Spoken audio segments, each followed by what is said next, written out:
today, how do you define serious conservatism? And we could get into the nuances of hmm politics in general right now.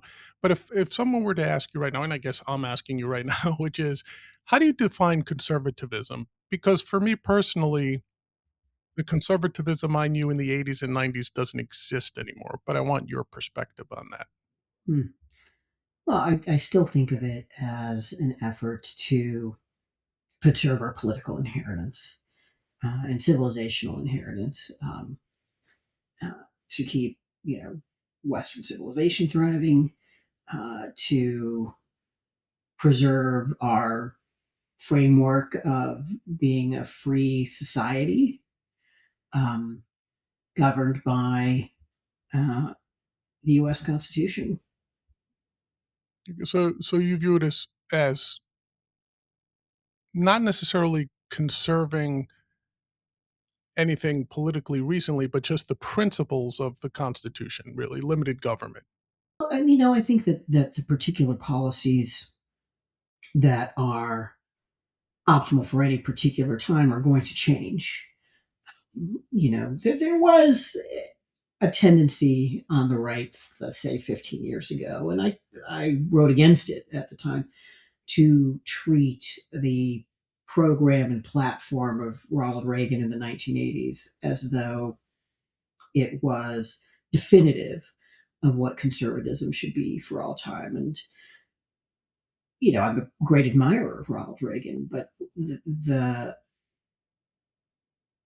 example that he gave us was of a conservative responding to the particular challenges of his time in a way that accorded with conservative dispositions. And we have some of the same challenges, but some different ones. And the responses should be informed by the philosophy he brought to what he did, but can't be identical to what he did. Partly because he succeeded at some of these, at meeting some of these challenges. Right. And, perhaps for some of the younger viewers, Ronald Reagan's primary, he inherited horrible economic conditions, so he had that to worry about. And he was still, it was the, what, thanks to him, became the tail end of the Cold War as well. Him and perhaps Thatcher and the Pope. I think that was the triumvirate of freedom back then. Um, but specifically, what would you say is the biggest difference? Because there are still some conservatives um, who still reference Reagan as, hey, this was the height of conservatism in the United States. We need to get back to that. Even people that I think have zero connection to Ronald Reagan's approach to conservatism still try to claim that mantle. So you said, the particulars might be different, but is there anything philosophically that that you would say today's conservatives diverge from Reagan on? Well, I'd say that people who identify today as being on the right are all over the place. And there are people who um, are generally supportive of a Reaganite philosophy who are also great supporters of Donald Trump. They think that he has done a lot to advance, lower taxes and deregulation, for example. But there are also people who are strong supporters of Donald Trump who would say um, that they're not Reaganites. Some of them just think that Reaganism is obsolete. Some of them would even say it was a mistake and have a more collectivist attitude, or an attitude that is sometimes less devoted to the U.S. Constitution. In part because a lot of we're already in a post-constitutional era. There's and there's some things musty and old-fashioned and irrelevant about standing for those things. But I just think that when you talk about conservatism today, look, conservatism has always been in the U.S. Since the beginning of Bill Buckley's career. A collection of disparate groups who were united by particular political projects.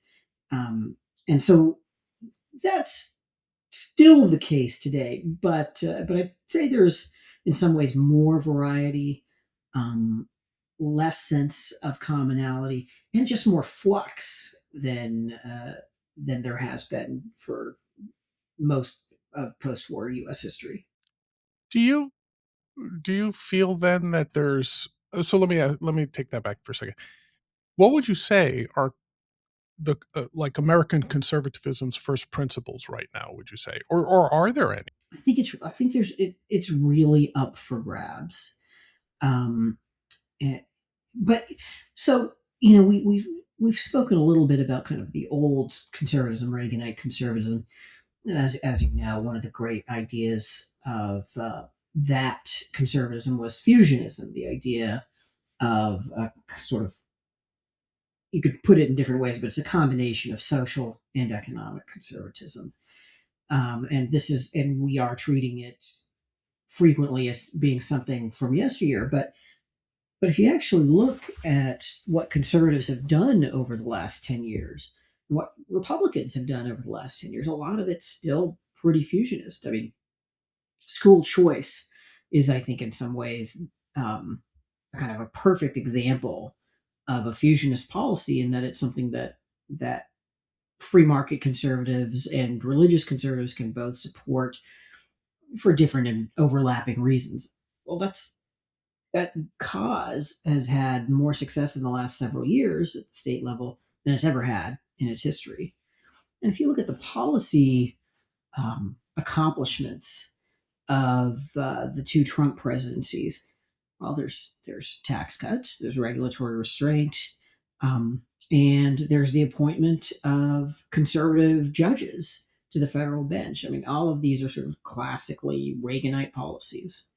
And I'd say that the less Reaganite elements of President Trump's agenda have generally been less successful.